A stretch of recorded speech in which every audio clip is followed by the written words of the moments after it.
nandito tayo ngayon sa Opus Mall, dito sa may Pasig, malapit dito sa may Bridgestone.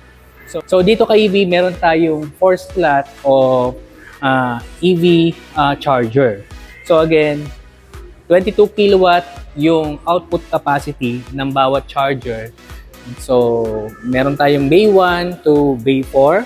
So again, sa ngayon wala pang bayad ang mag-charge dito. Yun ang maganda. At under siya ng Shell Recharge.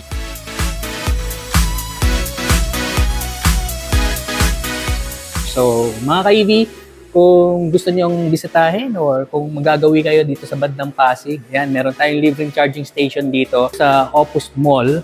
So i-check nyo ka-EV habang libre pa. At alam naman natin, darating na araw, magkakaroon na ng bayad yung mga charging station na katulad nito. At eto, may dalawang BYD brand na nakapark. Ito, dalawang Atto 3. So, isa full EV. So, again, KB, pagdating sa Balitang Charging Station, ayan, please do it to subscribe sa EV Channel PH para at least kung meron tayong mapasyalan na mga charging station na katulad nito, ito ay ating ibabalita.